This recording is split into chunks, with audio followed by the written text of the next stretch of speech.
दोस्तों, तालिबान के हाथ लगा यूएस का काफी बड़ा खजाना वहीं अफगानिस्तान के लिए बढ़ गई है काफी बड़ी मुसीबत। तो जानते हैं इस पूरे मामले को इस वीडियो में। तो दोस्तों, इस वीडियो को शुरू से अंत तक देखें।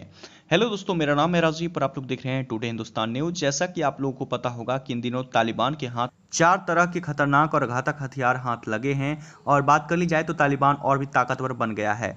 जी हाँ, आपको जानकारी के लिए बता दें कि Mi-35 हेलीकॉप्टर तालिबानियों के हाथ लगा है, जिसकी तस्वीर आप मेरे स्क्रीन पर देख सकते हैं। इस हेलीकॉप्टर में फिलहाल जो पंखे नहीं लगे हुए हैं और साथ ही इसके कुछ इंजन के पार्ट्स भी अवेलेबल नहीं हैं, ये भी खबरें सामने आ रही है। तो ऐसे में आपको जानकारी के लिए बता दें कि तालिबानियों को पाकिस्तान और चाइना काफ़ी सपोर्ट कर रहा है। तो ऐसे में तालिबान को पाकिस्तान और चाइना इसके जो पंखे हैं और इंजन के कुछ पार्ट्स हैं वो अवेलेबल करा सकते हैं। और ये तालिबानियों के लिए एक ताकतवर हथियार भी साबित हो सकता है।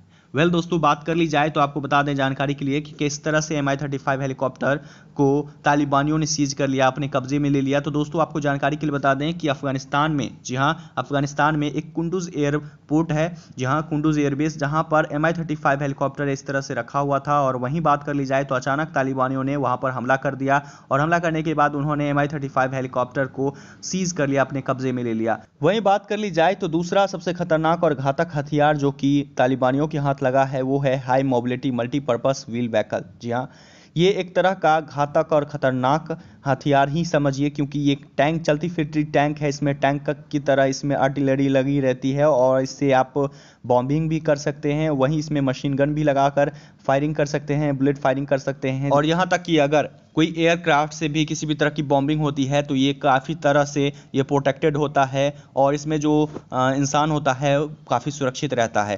दोस्तों, ये यूएस का हथियार था, जो कि यूएस ने जब विड्रॉ कर रहे थे अपने सैनिकों को, यहाँ से पुल आउट उन्होंने किया था अफगानिस्तान से, तब उन्होंने इसको यहीं छोड़ दिया था। वहीं बात कर ली जाए तो तीसरा और खतरनाक यूएस का ही एक हथियार है, जिसका नाम है माइन रेसिस्टेंट अब्यूज प्रोटेक्टेड। दोस्तों, ये जिसकी तस्वीर आप मेरे स्क्रीन पर देख सकते हैं, ये इतना ज़्यादा ताकतवर होता है कि अगर किसी रीजन में, किसी क्षेत्र में, दुश्मन के इलाके में जाते हैं, अगर ज़मीन पर माइंस बिछी रहती है और अगर उस इलाके से जाते हैं, अगर माइंस फटता भी है, तो अगर कोई इंसान इस व्हीकल में सवार होता है तो उस व्हीकल में जो भी इंसान है उन पर कोई भी किसी भी तरह का इफेक्ट नहीं पड़ता है। ये माइंस से पूरी तरह से प्रोटेक्टेड रहता है, यानी कि माइंस अगर फट भी जाए तो इस पर कोई प्रभाव नहीं पड़ने वाला है। और इस तरह के जो व्हीकल्स हैं वो तालिबानियों के लिए एक ताकतवर हथियार के तौर पर सामने आए हैं। वहीं दोस्तों, बात कर ली जाए, तालिबानियों को चौथा और सबसे खतरनाक और घातक हथियार ही हाथ लगा है, जो कि यूएस का था। जब यूएस अपने सोल्जर को पुल आउट कर रहा था अफगानिस्तान से, वहां से विड्रॉ कर रहा था, तब ये हथियार वहीं रह गया था, जिसका नाम है एस्कैन ईगल ड्रोन। जी हाँ दोस्तों, एक सर्विलेंस ड्रोन होता है जिससे हम दुश्मन पर पैनी दृष्टि बनाकर रख सकते हैं और काफ़ी दूर से ही ये भांप सकते हैं कि दुश्मन अभी क्या कर रहा है और दुश्मन का जो मूवमेंट है वो किस तरह से है, किस रीजन में किस तरह का मूवमेंट है, वो सारा चीज़ एक बार में भांप सकते हैं, काफ़ी दूर से ही भांप सकते हैं।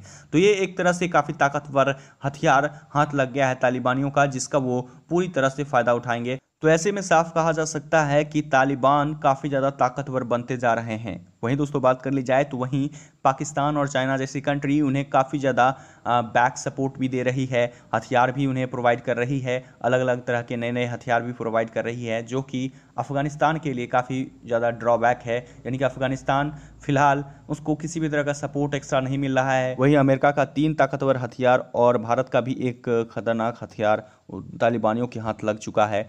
दोस्तों, बात कर ली जाए तो भारत के हथियार को चलाने के लिए उन्हें बहुत सारा बेलना पड़ेगा, लेकिन फिलहाल अगर बात कर ली जाए तो अमेरिका का जो 3 हथियार है वो तीनों हथियार चलाने के लिए उन्हें ज़्यादा सोचने की ज़रूरत नहीं पड़ेगी, उनसे काफ़ी ज़्यादा उन्हें पुशअप मिल सकता है।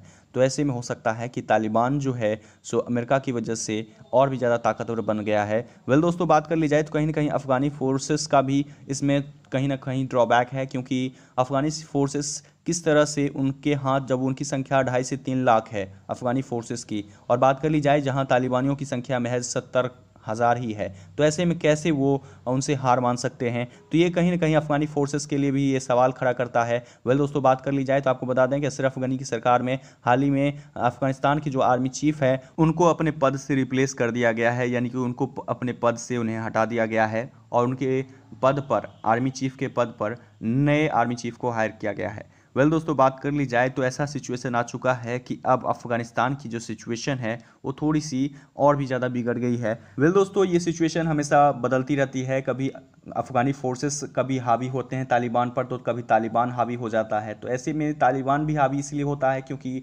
बिकॉज ऑफ पाकिस्तान उसको बैक सपोर्ट काफ़ी ज़्यादा दे रहा है, चाइना बैक सपोर्ट काफ़ी ज़्यादा दे रहा है। तो ऐसी सिचुएशन में अफगानी फोर्स पर थोड़ा सा ड्रॉबैक लग जाता है। तो वहीं आपको पता होगा कि हाल ही में अफगानिस्तान ने भारत से भी मदद मांगी है।